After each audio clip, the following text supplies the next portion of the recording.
فإن حاجوك فقل أسلمت وجهي لله ومن اتبعني وقل للذين أوتوا الكتاب والأميين أأسلمتم فإن أسلموا فقد اهتدوا وإن تولوا فإنما عليك البلاغ والله بصير بالعباد.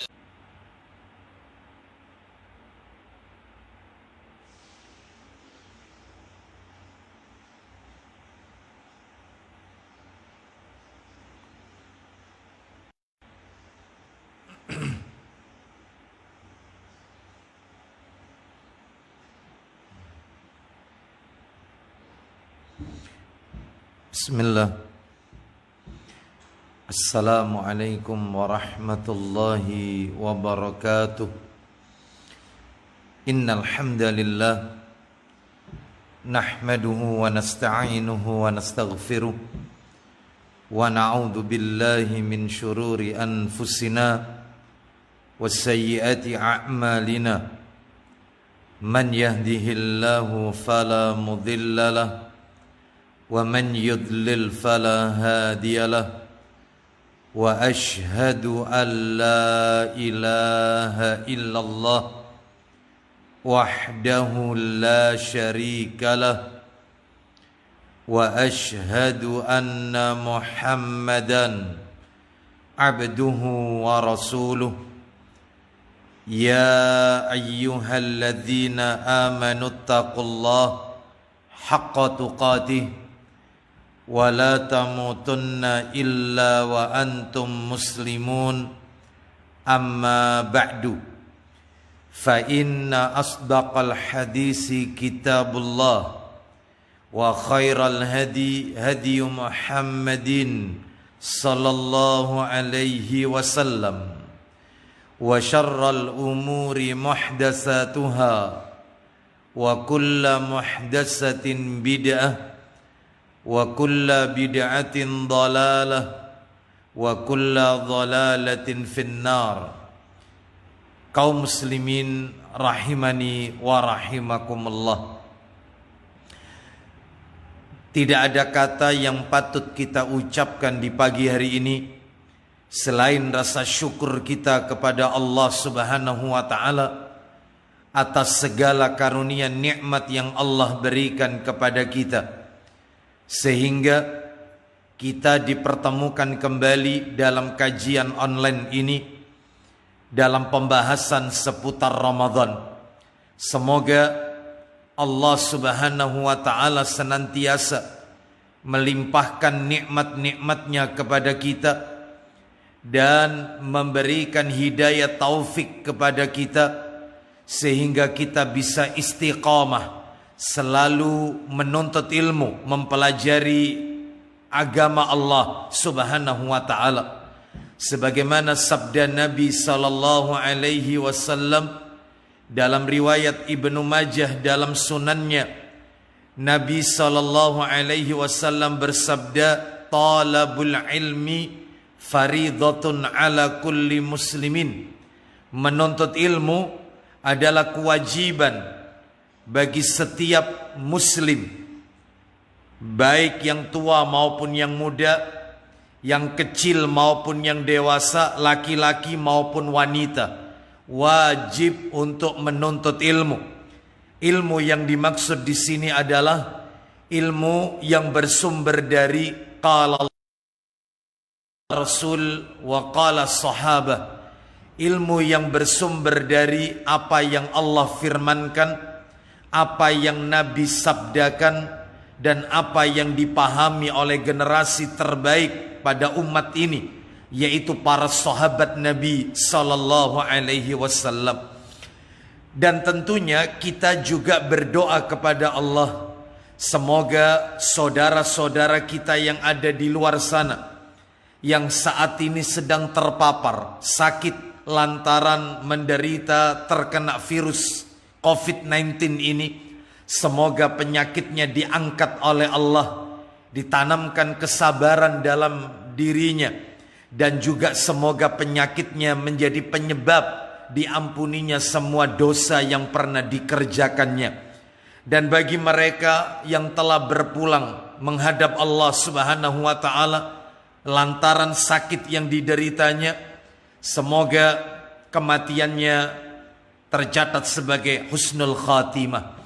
Dan tentunya kita juga selalu berdoa kepada Allah Subhanahu wa taala, kita yang masih diberikan kesempatan untuk mengoptimalkan ibadah di bulan Sya'ban ini dengan memperbanyak amalan-amalan sunnah. Salah satunya adalah saum sunnah, puasa sunnah di bulan Sya'ban ini. Semoga semua amalan tersebut diterima, diridhai oleh Allah Subhanahu wa taala. Kaum muslimin rahimani wa rahimakumullah, pagi hari ini kita akan lanjutkan materi kita, sesi kedua dari tema yang sama, yaitu kita masih berbicara tema yaitu kemarin hukum wanita di bulan Ramadan, seputar hukum wanita atau fikih wanita di bulan Ramadan, sesi kedua. Sesuai dengan catatan saya, kemarin kita sampai pada poin yang ke-19 dari 27 permasalahan. Dan hari ini kita akan masuk pada poin yang ke-20 tentunya. Dan nanti di ujung daripada kajian ini, saya akan menjawab pertanyaan yang telah masuk, yaitu kepada kami. Dan mudah-mudahan Allah senantiasa memberikan kemudahan kepada kita untuk bisa memahami ilmu ini dengan baik dan benar. Kaum muslimin dan kaum muslimin rahimani wa rahimakumullah, kita masuk pada poin yang ke-20. Hukum wanita mengeluarkan zakat emas dan perak. Tentunya wanita identik dengan perhiasan. Wanita identik dengan yaitu pernak-pernik berupa emas ataupun perak. Maka bagaimana ketika dia mengeluarkan zakatnya, zakat emas atau peraknya? Kaum muslimin rahimani wa rahimakumullah, saya akan jawab dengan 3 hal. Yang pertama, zakat tidaklah kita keluarkan kecuali memenuhi 2 syarat. Saya ulang, zakat mal, zakat emas dan perak tidaklah kita keluarkan kecuali memenuhi 2 syarat. Syarat yang pertama adalah apabila zakat tersebut, zakat mal atau zakat emas dan perak, sudah mencapai yaitu nisab, sudah mencapai nisab. Dan syarat yang kedua telah mencapai haul. Haul telah berjalan 1 tahun. Sekarang muncul pertanyaan, bagaimana nisabnya emas, nisabnya perak? Maka kita jawab, nisabnya emas adalah 20 dinar. Nisabnya emas adalah 20 dinar. Bagaimana cara menghitungnya? Karena mata uang kita adalah rupiah, maka caranya adalah karena nisab emas itu 20 dinar, 1 dinar setara dengan 4,25 gram emas. 1 dinar setara dengan 4,25 gram emas. Jika dibagi, maka kita akan dapatkan angka 20 dinar setara dengan 85 gram emas. Itulah yang namanya 1 nisab atau setara dengan nisab.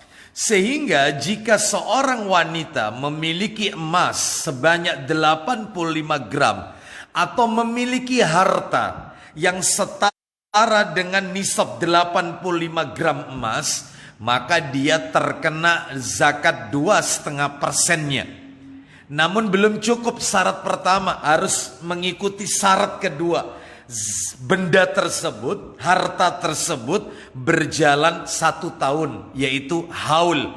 Dan yang dimaksud tahun di sini adalah dengan menggunakan penanggalan hijriyah, bukan penanggalan masehi. Ini yang pertama jawaban saya dari soal yang ke-20 ini. Yang kedua terkait zakat emas dan perak, yaitu, mohon maaf sebelum yang kedua, kalau tadi kami sebutkan zakat emas, Nisabnya emas, sekarang saya akan sebutkan nisabnya perak. Nisabnya perak adalah 200 dirham. 200 dirham. Berapa satu dirhamnya? Satu dirham setara dengan 2,975 gram perak. Satu dirham setara dengan 2,975 gram perak. Maka berarti jika kita bagi, kita akan dapatkan angka 200 dirham sama dengan 595 gram perak. Jika seorang wanita memiliki perak bukan emas senilai atau sejumlah 595 gram perak, ya, dia memiliki 595 gram perak atau bahkan lebih, maka dia terkena 2,5%-nya. Ini jawaban saya yang pertama, yaitu dari soal yang ke-20. Yang kedua yang perlu kita ketahui tentang zakat emas dan perak ini. Yang kedua adalah, yaitu yang dimaksud dengan nisab di sini adalah bukanlah emas yang dipakai semuanya, bukan. Namun yang penting wanita tersebut memiliki emas sebanyak itu. Misal seorang wanita memiliki emas yang dia pakai cincin, kalung, ya, lalu kemudian gelang, ya, anting dan yang lainnya, ternyata total yang dia pakai adalah misal 20 gram misalnya.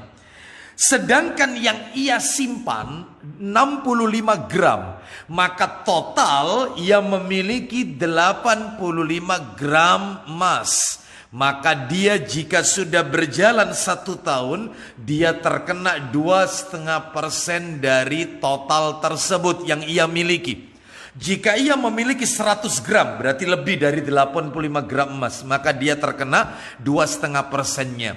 Berarti setiap tahun kena? Ya, setiap tahun ia kena, karena tersimpan terus selama, yaitu setahun sekali. Kaum muslimin rahimani wa rahimakumullah. Jawaban saya yang ketiga sekarang, perhiasan emas yang dipakai untuk kaum laki-laki, emas yang dipakai untuk laki-laki haram. Laki-laki haram memakai emas, ya. Laki-laki boleh memakai perak, laki-laki haram memakai emas. Namun jika ada seorang laki-laki yang dia memiliki emas, sekalipun dia tidak pakai, dia investasi emas, ya, dengan jumlah yang sama, yang setara dengan nisab 85 gram emas, maka dia berdasarkan kesepakatan para ulama wajib terkena zakat selama memenuhi syarat nisab dan haul. Insya Allah dari sini kita sudah jelas, yaitu zakat emas dan zakat perak bagi kaum wanita. Sekarang kita akan masuk permasalahan hukum fikih di bulan Ramadan yang ke-21. Hukum wanita mengqadha puasa dengan tidak berurutan. Bagaimana hukumnya wanita yang mengqadha puasa Ramadan di luar bulan Ramadan tetapi tidak berurut? Maka jawabannya adalah firman Allah di dalam Al-Quran. Allah berfirman di dalam Al-Quran, yaitu di surat Al-Baqarah ayat yang ke-185. Dalam penggalan ayat Allah berfirman, "Wa man kana maridon au ala safarin fa'iddatum min ayyamin ukhar." Yang artinya, barang siapa yang sakit atau dalam perjalanan lalu ia berbuka, maka wajiblah baginya berpuasa sebanyak hari yang ditinggalkannya itu pada hari-hari yang lain. Perhatikan ayat ini. Di dalam ayat ini Allah Subhanahu wa taala tidak mensyaratkan harus berurutan. Namun jika berurutan itu lebih afdal. Jadi kesimpulannya tidak harus berurut, karena Allah tidak mempersyaratkan dalam ayat ini. Namun jika dia lakukan secara berurutan, maka itu lebih utama tentunya. Kita lanjutkan hukum fikih atau hukum puasa, hukum wanita di bulan Ramadan. Fikih wanita di bulan Ramadan yang ke-22. Yang ke-22 adalah hukum wanita yang belum sempat mengqadha puasa Ramadan beberapa tahun yang lalu, sedangkan ia lupa jumlah hari yang ditinggalkannya. Dia meninggalkan sekian banyak puasa Ramadan, dia meninggalkan kewajiban puasa Ramadan beberapa tahun sebelumnya, dan dia lupa jumlahnya berapa yang ia tinggalkan. Maka jawabannya saya berikan 3. Kondisi wanita seperti ini saya jawab 3. Yang pertama adalah wajib bagi wanita tersebut untuk bertaubat dengan melakukan salat sunnah taubat dan bertekad untuk tidak mengulanginya kembali. Itu yang pertama, harus taubat dengan cara melakukan salat sunnah taubat dan bertekad untuk tidak mengulanginya kembali. Sebab dengan meninggalkan sesuatu yang wajib, maka dosa tentunya. Apalagi puasa Ramadan termasuk bagian dari rukun Islam. Ia tinggalkan, maka berdosa. Maka cara yang pertama dia harus taubat. Taubat nasuha. Lakukan salat sunnah taubat. Mana dalilnya? Dalilnya bisa kita lihat di dalam hadis riwayat Abu Dawud dalam sunannya. Yaitu di hadis yang dalam Sahih Sunan Abu Dawud, hadis yang ke 1521. 1521 dari Abu Bakar As-Siddiq radhiyallahu an, dia berkata, Rasulullah sallallahu alaihi wasallam bersabda, "Ma min 'abdin yudhnibu dzamban fayuhsinu tuhura thumma yaqumu fayusalli rak'ataini thumma yastaghfirullaha illa ghafarallahu lahu." Thumma qara'a hadhil ayah, walladzina idza fa'alu fahishatan aw dzalamu anfusahum dzakarullaha, ila akhiri ayat. Yang artinya di dalam hadis ini dikatakan Rasulullah sallallahu alaihi wasallam bersabda, seorang hamba yang mengerjakan suatu dosa lalu dia berwudu dengan sebaik-baiknya, kemudian dia mengerjakan salat 2 rakaat, tentunya salat sunnah, bukan salat yang wajib. Setelah itu dia memohon ampun kepada Allah, istighfar, taubat kepada Allah, maka Allah akan ampuni dosa-dosanya. Kemudian Nabi SAW membaca ayat dalam Ali Imran surat ketiga ayat 135 yang telah kami bacakan tadi. Yang artinya orang-orang yang apabila mengerjakan perbuatan keji atau menganiaya diri sendiri, dia ingat akan Allah sampai akhir ayat. Ini menunjukkan kepada kita wanita yang beberapa tahun meninggalkan puasa Ramadan dan dia lupa jumlah, yaitu hari yang ditinggalkannya. 1, dia harus taubat, salat sunnah taubat. Yang kedua, segera mengqadha puasanya, sesuai dengan jumlah hari yang ia yakini. Kenapa? Karena Allah Subhanahu wa ta'ala tidak membebani seorang hamba melainkan sesuai dengan kadar kesanggupannya. Dia harus qadha puasa Ramadannya sesuai jumlah hari yang ia ingat saja. Allah tidak membebani seorang hamba kecuali sesuai dengan kesanggupannya. Apa kata Allah dalam firman-Nya? Allah berfirman, di dalam surat Al-Baqarah, surat yang kedua ayat 286, Allah berfirman dalam penggalan ayat, la yukallifullahu nafsan illa wus'aha. Allah tidak membebani seseorang melainkan sesuai dengan kesanggupannya.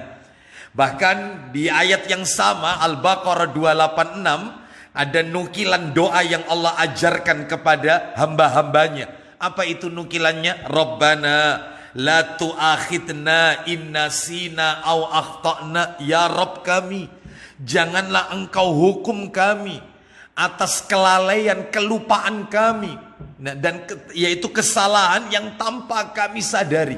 Ya, ini menunjukkan kepada kita bahwasanya dia harus mengqadha sesuai jumlah hari yang ia ingat saja. Yang ketiga, jawaban untuk wanita yang beberapa tahun tidak puasa Ramadan, ya, dan dia lupa jumlah hari yang ditinggalkannya. Yang ketiga, jika ia mampu memberi makan satu orang miskin, setiap harinya selama jumlah hari yang ditinggalkannya, atau memberikan semuanya walaupun kepada satu orang miskin. Jadi misalnya dia yakin yang ditinggalkan total dari puasa Ramadan yang ia tinggalkan ternyata yaitu total misalnya 20 hari misalnya. 20 hari misalnya. Maka dia cukup melakukan cara yang pertama, yaitu dia setiap hari memberi makan satu orang miskin, ya, dengan makanan yaitu dengan makanan yang layak untuk dimakan, ya. Artinya kita berikan dia makan yaitu makanan yang biasa kita makan, ya. Dan lebih ditekankan yaitu makanan yang siap saji, yang sudah dimasak disertai dengan lauk pauk, sekali makan, satu hari satu kali makan, satu orang miskin setiap hari selama 20 hari. Atau cara kedua, dia panggil 10 orang fakir miskin, atau ia berikan yaitu kepada 10 orang miskin dalam sehari. Sehari dia memberi 20 orang fakir miskin, ya. Maka ini sudah mencukupi, ya, dan inilah yang disebut dengan fidyah tentunya. Kaum muslimin rahimani wa rahimakumullah, kapan itu diberikan Ustadz fidyah itu? Maka nanti akan kami jawab yaitu masalah ini, yaitu masalah fidyah ini nanti pada akhir daripada pembahasan. Kaum muslimin rahimani wa rahimakumullah, ini jawaban saya yang pertama. Ini jawaban saya yang ketiga dari permasalahan yang ke-22. Sekarang kita masuk yaitu hukum wanita di bulan Ramadan. Hukum wanita di bulan Ramadan yang ke-23. 23. Nah, hukum wanita di bulan Ramadan yang ke-23. Apa itu? Hukum wanita berjabatan tangan dengan laki-laki yang bukan mahramnya ketika Idul Fitri. Ketika Idul Fitri, seorang wanita bersalaman tangan, berjabatan tangan dengan laki-laki yang bukan mahram ketika Idul Fitri, maka jawabannya jelas, hukumnya adalah haram. Haram. Ancamannya keras. Mana dalilnya? Dalilnya yaitu disebutkan di dalam hadis riwayat At-Tabrani dan Al-Baihaqi. Kita bisa lihat di dalam kitab Sahih Targhib wa Tarhib, hadis yang ke-1910 dari Ma'qil bin Yasar radhiyallahu an. Ia berkata, Rasulullah sallallahu alaihi wasallam bersabda, la an yut'ana fi ra'si ahadikum bimikhyatin min hadidin khairun lahu min an yamassa imra'atan la tahillu lahu. Artinya, sungguh ditusukkan satu jarum besi ke kepala salah seorang di antara kalian.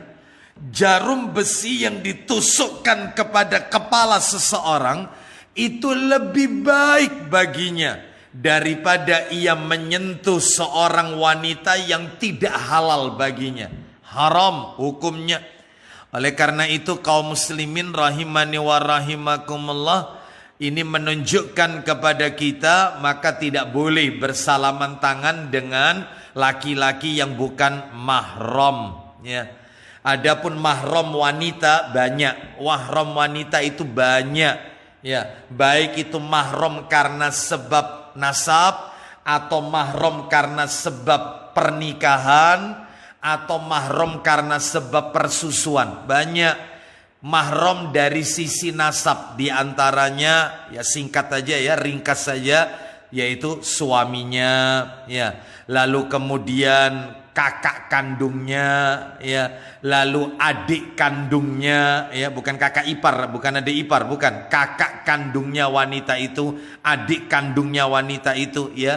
Orang tuanya, ayahnya maksudnya itu. Lalu kemudian kakeknya itu mahram. Paman-pamannya dari jalur ayahnya itu mahram. Paman-pamannya dari jalur ibunya itu mahram wanita semua itu, ya. Keponakan laki-laki, ya, baik keponakan laki-laki dari saudara laki-laki atau saudara wanita, atau keponakan laki-laki dari adik laki-laki atau adik perempuan, ya, anaknya. Nah, keponakan berarti laki-laki itu mahram. Adapun kalau sepupu, ya, yang sering kita bahas atau kita sampaikan misanan, maka ini bukan mahram, ya.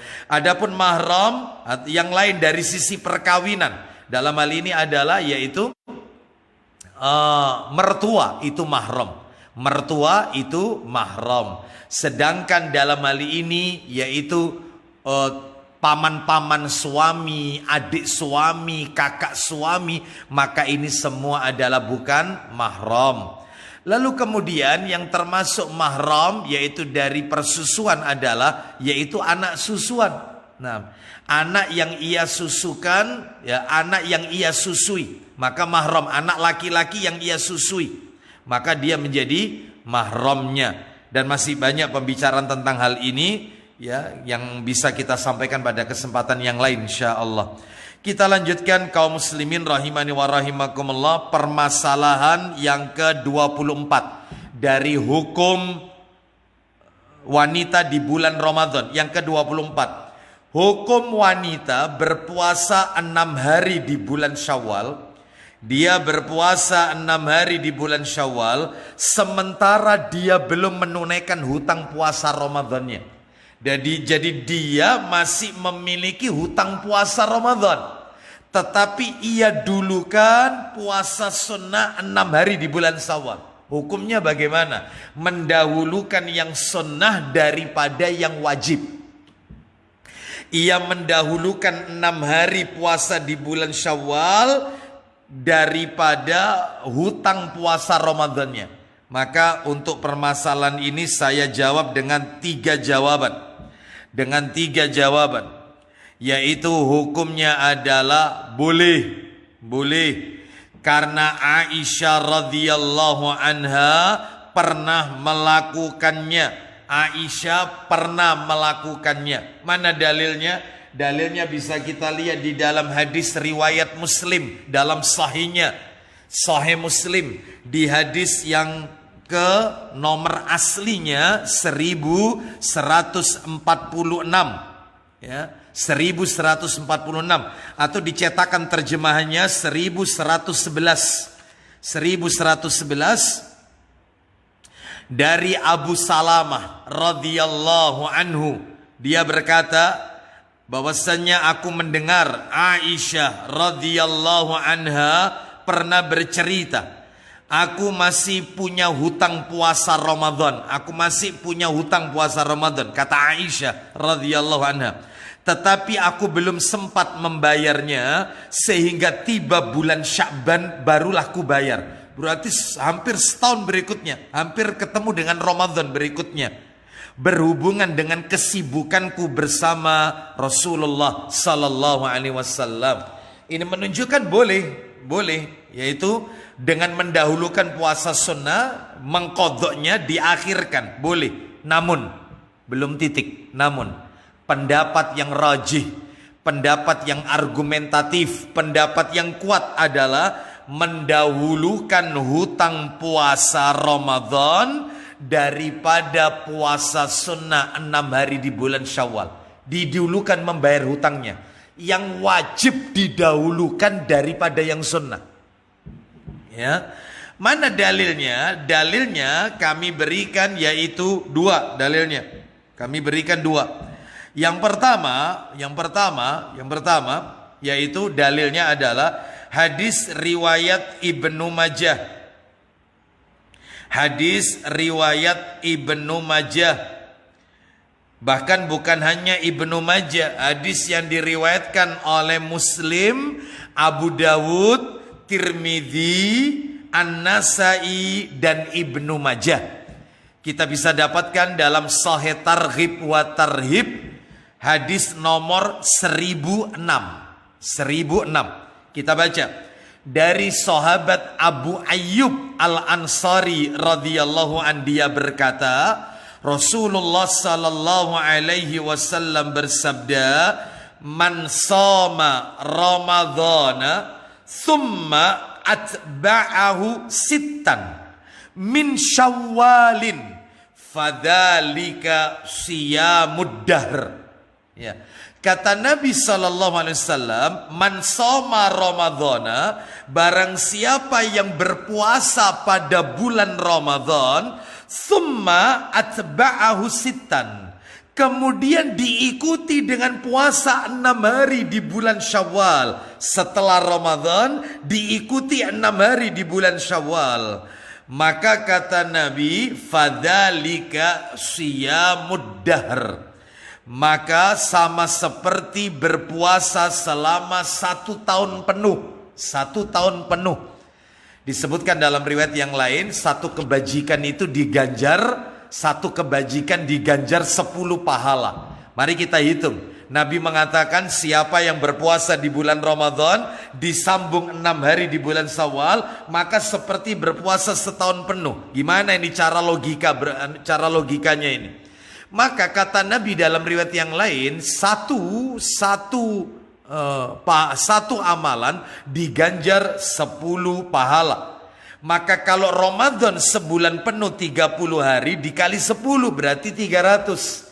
Ditambah puasa 6 hari di bulan Syawal berarti kali 10 lagi 60. 300 ditambah 60, 360. Sedangkan jumlah hari dalam setahun kurang lebih 365 hari, kurang lebih, ya. Seperti setahun. Ini menunjukkan kepada kita yaitu begitu besar keutamaan puasa 6 hari di bulan Syawal. Mari kita lihat hadis yang kami bacakan tadi. Kita lihat. Kata para alim ulama, maka barang siapa yang mendahulukan puasa 6 hari di bulan Syawal, mendahulukan puasa sunnah 6 hari di bulan Syawal daripada hutang Ramadannya, berarti ia belum puasa Ramadan secara sempurna. Karena yang Nabi sebutkan dalam hadis tadi itu adalah siapa yang puasa di bulan Ramadan berarti sempurna 30 hari. Lalu ditambah atau disambung dengan 6 hari di bulan Syawal. Sedangkan bagi mereka yang mendahulukan puasa 6 hari di bulan Syawal daripada hutang puasanya, berarti dia belum sempurna Ramadannya. Untuk mendapatkan pahala seperti puasa 1 tahun penuh, harus sempurna lebih dahulu Ramadannya. Ini menunjukkan pendapat yang kuat adalah dahulukan yang wajib dari yang sunnah. Alasan yang kedua, kenapa yang wajib itu didahulukan daripada yang sunnah? Kaum muslimin rahimani wa rahimakumullah, merinding saya kalau membacanya. Orang yang suka mendahulukan yang wajib daripada yang sunnah, yang wajib didahulukan daripada yang sunnah, maka dia termasuk orang yang dicintai oleh Allah Subhanahu wa taala. Mana dalilnya? Dalilnya bisa kita lihat di dalam hadis riwayat Bukhari. Hadis riwayat Bukhari. Nah, yaitu hadis dalam Sahih Bukhari, hadis nomor 6502. 6502. Bahkan bagi kaum muslimin yang pernah belajar kitab Arba'in An-Nawawi, hadis ini masuk di nomor 38. Hadis nomor 38 tentang masalah wali-wali Allah. Mari kita dengarkan ya bunyi hadisnya. Bunyi hadisnya, yaitu di mana hadis ini bersumber dari sahabat Abu Hurairah radhiyallahu anhu. Dia berkata, Rasulullah sallallahu alaihi wasallam bersabda, Allah Subhanahu wa taala berfirman. Berarti hadis qudsi ini. Hadis qudsi. Kita dengarkan bagaimana hadis qudsi ini. Man ada li waliyan faqad adantuhu bil harbi. Kata Allah Azza wa Jal dalam hadis qudsi ini, barang siapa memusuhi waliku, sungguh aku mengumumkan perang kepadanya. Bayangkan. Dan ini penjelasannya panjang ya. Kami teruskan saja. Sekarang inti darinya kita lihat. Orang kalau mendahulukan yang wajib, maka dia dicintai oleh Allah. Nabi melanjutkan dalam firman Allah dalam hadis qudsi ini. Wa ma taqarraba 'abdi bi syai'in ahabba ilayya mimma aftaradtuhu alaihi. Kata Allah Azza wa Jalla dalam hadis qudsi ini, tidaklah hambaku mendekat kepadaku dengan sesuatu yang lebih aku cintai daripada hal-hal yang aku wajibkan kepadanya. Masya Allah. Allah Subhanahu wa taala mencintai orang-orang yang mendahulukan sesuatu yang telah diwajibkan, ya. Lalu kemudian hadis ini dilanjutkan oleh Nabi, yaitu hadis qudsi ini. Allah berfirman berikutnya, "Wa ma yazalu 'abdi yataqarrabu ilayya bin nawafili hatta uhibbahu." Kata Allah Azza wa Jalla berikutnya dalam hadis qudsi ini, hambaku tidak henti-hentinya mendekat kepadaku dengan ibadah-ibadah sunnah hingga aku mencintainya.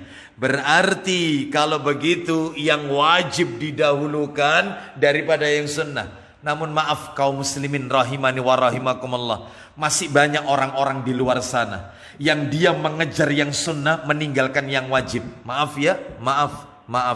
Mengejar tahajud subuhnya kesiangan. Banyak yang seperti ini. Tahajud dibelain, subuh kedodoran. Banyak yang seperti ini. Contoh. Bekerja itu wajib. Bahkan kita ketika diberi amanah oleh seseorang untuk bekerja, maka wajib menjalankannya. Masih banyak di luar sana para pegawai-pegawai yang terikat perjanjian kontrak kerja. Jam berapa dia harus masuk kantor, jam berapa dia harus pulang kantor. Ternyata yang sering kami perhatikan, bahkan banyak sekali, yaitu mereka para direksi pimpinan perusahaan yang mengeluh kepada saya dan meminta kepada saya untuk menyampaikan nasihat. Yaitu banyak di antara karyawan-karyawan yang datang ke kantor, memang betul dia datang ke kantor yaitu 10 menit sebelum jam kerja. Namun apa yang terjadi? Begitu dia ceklok, dia masuk kantor, ia kerjakan sholat sunnah duha di musola kantor tersebut. Sedangkan ketika dia sholat itu, jam kantor sudah mulai berjalan. Dia telah memakan haknya orang, haram. Maka dia mengejar yang sunnah, menelantarkan yang wajib. Banyak yang seperti ini. Oleh karena itu, maka ini menunjukkan kepada kita bahwasannya jangan sampai kita mendahulukan yang sunnah dengan menelantarkan yang wajib. Dalil yang lain kaum muslimin rahimani wa rahimakumullah, yaitu dalil di dalam riwayat Muslim di awal-awal dalam kitab Sahih Muslim, hadis nomor 4, yaitu dari sahabat Talha bin Ubaidillah radhiyallahu anhu. Dia berkata, seorang laki-laki dari penduduk Najd datang kepada Rasulullah sallallahu alaihi wasallam dengan rambut kusut. Ya. Kami, kata Talha bin Ubaidillah, kami mendengar suaranya, tetapi tidak jelas bagi kami apa yang dikatakannya. Akhirnya dia mendekat kepada Rasulullah sallallahu alaihi wasallam. Ternyata laki-laki tersebut bertanya kepada Nabi tentang masalah padaku tentang Islam, wahai Rasulullah. Lalu Nabi sallallahu alaihi wasallam menjawab, Islam itu adalah salat 5 waktu sehari semalam. Lihat kata Nabi, salat 5 waktu sehari semalam. Lalu kemudian orang itu bertanya, adakah kewajiban kami selain yang 5 ini, wahai Rasulullah? Selain subuh, zuhur, asar, maghrib, isya. Nabi menjawab, kata Nabi, tidak ada kecuali jika engkau mau mengerjakan yang sunnah-sunnah. Berarti kalau begitu yang wajib didulukan. Lalu orang ini bertanya, lalu apa lagi wahai Rasulullah? Kata Nabi SAW, engkau puasa di bulan Ramadan. Laki-laki ini tanya lagi, adakah kewajiban kami selain puasa Ramadan wahai Rasulullah? Nabi menjawab, tidak ada kecuali jika engkau mau mengerjakan puasa yang sunnah-sunnah. Berarti Ramadannya didulukan, baru yang sunnah. Ya, baik. Au kama qala Nabi sallallahu alaihi wasallam. Ini pada poin yang ke-24 saya cukupkan sampai di sini. Sekarang kita masuk hukum wanita di bulan Ramadan, yaitu poin ke-25. Poin yang ke-25, ya, poin ke-25. Hukum wanita mengqadha puasa orang tuanya yang telah meninggal dunia. Seorang wanita mengqadha puasa orang tuanya yang telah wafat. Bagaimana hukumnya? Maka kata para alim ulama, orang yang meninggal dunia dan masih memiliki tanggungan hutang puasa tidak terlepas dari 3 hal. Nah, ini perlu diperhatikan. Tidak terlepas dari 3 hal. Yang pertama, uzur atau sakit, ya. Uzur ini tidak harus sakit. Uzur yang menghalanginya untuk berpuasa Ramadan berkelanjutan hingga ia meninggal. Maka orang yang semacam ini tidak memiliki tanggungan apa-apa, juga tidak ada tanggungan atas ahli warisnya, sehingga tidak harus menggantikannya untuk mengqadha puasa mayit atau memberi makan kepada orang miskin. Nggak perlu. Maksudnya nomor 1 ini kita beri contoh. Ada orang tua yang dia sakitnya sakit tak kunjung sembuh, terus sakit, sehingga dia tidak punya kesempatan untuk membayar hutang puasanya. Ketika dia sehat, dia nggak sempat, karena begitu sehat sebentar sakit lagi. Sehat sebentar sakit lagi, sampai menjelang ajalnya, menuju ajalnya. Maka ahli warisnya tidak wajib mengqadha dan tidak perlu membayarkan fidyah. Kenapa? Karena orang tuanya sakit terus menerus. Dia tidak punya kesempatan untuk mengqadha. Bagaimana dia bisa mengqadha puasa? Bagaimana dia bisa membayar fidyah? Karena dia nggak punya kesempatan, yaitu untuk mengqadha puasanya. Keburu meninggal, maka ahli warisnya tidak perlu mengqadha. Yang kedua, kondisi yang kedua ini, uzur yang menghalanginya telah hilang dan ia mampu untuk mengqadha puasanya, namun tidak sempat hingga ajal menjemputnya. Orang semacam ini hendaknya diwakili dan dilakukan qadha puasa untuknya. Misalnya, yaitu ada orang tua yang dia sakit, lalu kemudian dia sembuh, Allah takdirkan dia sembuh, ternyata ketika dia kondisi sehat, dia tidak juga mengqadha atau membayar fidyah dari puasa Ramadan yang ditinggalkannya. Keburu meninggal, padahal dia punya kesempatan untuk mengqadha. Maka yang seperti ini ahli warisnya wajib mengqadha puasanya mayit. Ya, ini yang kedua.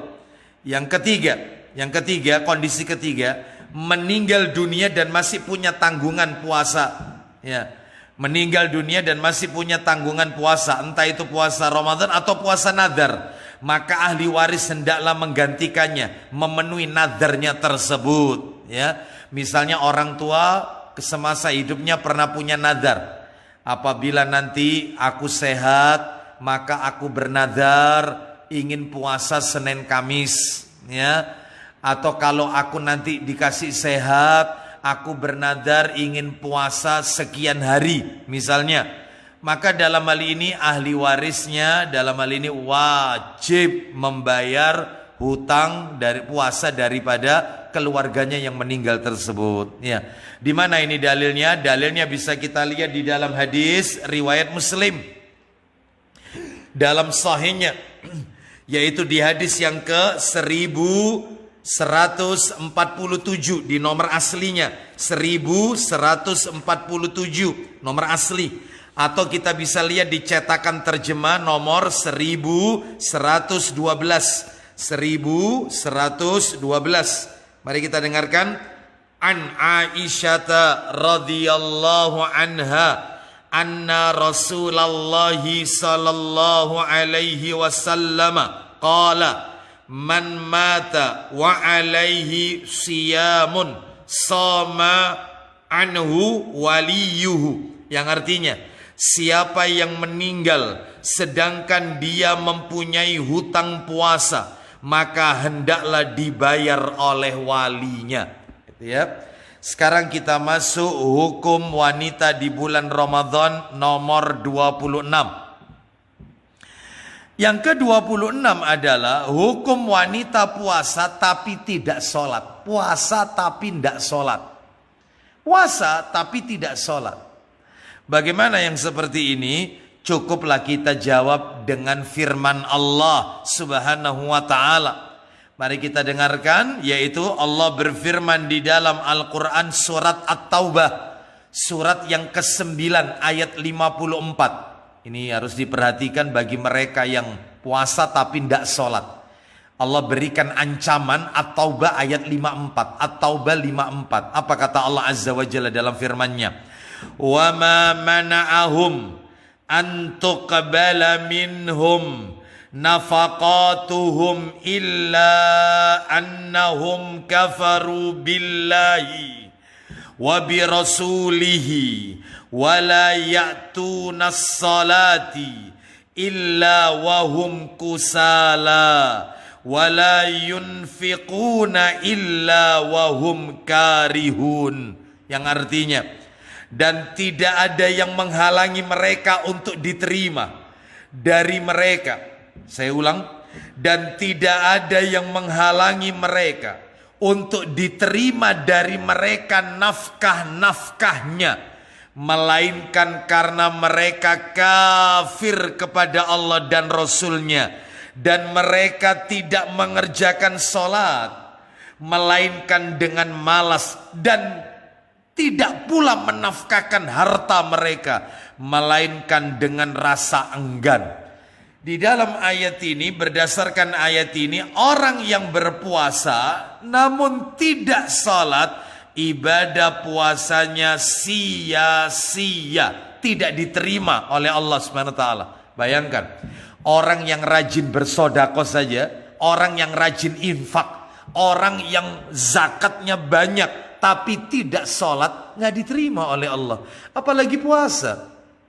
Sedangkan sholat derajatnya lebih tinggi daripada puasa Ramadan. Ini menunjukkan karena sholat menempati ranking kedua setelah seseorang mengucapkan 2 kalimat syahadat. Sedangkan puasa Ramadan menempati ranking yang keempat setelah zakat. Orang yang tidak sholat meskipun sodakohnya gencar, nggak diterima oleh Allah berdasarkan ayat ini. Apalagi dia tidak sholat, puasa tapi tidak sholat, maka puasanya sia-sia, tidak diterima oleh Allah Subhanahu wa ta'ala. Makanya Nabi SAW 14 abad yang silam, Nabi mengingatkan kita dalam hadis riwayat Ibnu Majah dalam sunannya, hadis nomor 1380. Ibnu Majah nomor 1380. Dari sahabat Abu Hurairah radhiyallahu anhu, dia berkata, Rasulullah sallallahu alaihi wasallam bersabda, rubba shaimin laisa lahu min siyamihi ilal ju' wa rubba qaimin laisa lahu min qiyamihi ilas sahar. Berapa banyak orang-orang yang berpuasa tapi tidak mendapatkan apa-apa kecuali rasa lapar. Dia tidak mendapatkan pahala apa-apa kecuali hanya lapar saja. Sia-sia. Gagal total Ramadannya. Dan berapa banyak orang-orang yang sholat tarawih tetapi dia tidak mendapatkan apa-apa dari sholat tarawih yang ia lakukan, kecuali hanya dianggap begadang oleh Allah Subhanahu wa ta'ala. Ya. Kita lanjutkan poin terakhir, penutup yang ke-27. Yang ke-27, hukum wanita di bulan Ramadan. Hukum wanita yang nifas karena keguguran, sedangkan ia dalam keadaan puasa. Nifas karena keguguran, sedangkan dia dalam kondisi puasa. Ya, jadi dia ke saat hamil puasa, lalu ternyata dia keguguran, dan ternyata dia kondisi nifas ini. Ya, bagaimana puasanya? Mari kita dengarkan, yaitu fatwa para ulama. Diantaranya adalah yaitu yang disebutkan oleh Syekh Utsaimin rahimahullah di dalam Fatawa fi Ahkamis Siyam, ya. Beliau rahimahullah berkata, jika pada saat keguguran, bayi yang keluar sudah berbentuk manusia sempurna. Jadi pada saat keguguran, bayi itu sudah berbentuk manusia sempurna. Maka darah yang keluar setelah itu dianggap darah nifas. Tidak boleh sholat, tidak boleh puasa, tidak boleh dijima. Nifas berarti. Karena bayinya sudah berbentuk wujud manusia. Namun jika janin yang keluar belum berbentuk, maka darah yang keluar setelah itu tidak dianggap darah nifas. Sehingga sekalipun dia keguguran karena janin itu belum berbentuk layaknya manusia sempurna, masih gumpalan darah ya dan seterusnya, maka wanita tersebut tetap wajib sholat, wajib puasa dan melakukan ibadah-ibadah yang lainnya. Suci dia karena bayi itu belum berbentuk. Dan kata beliau selanjutnya, perlu diketahui, waktu yang paling singkat nampak sebagai wujud manusia dalam jangka waktu 81 hari. Jadi kalau usia kandungan 81 hari, maka dia keguguran, maka dia wujud manusia sudah. Tapi kalau kurang dari itu, maka dia belum berwujud manusia, sehingga meskipun dia keluar darah, dia wajib puasa, dia wajib sholat dan seterusnya.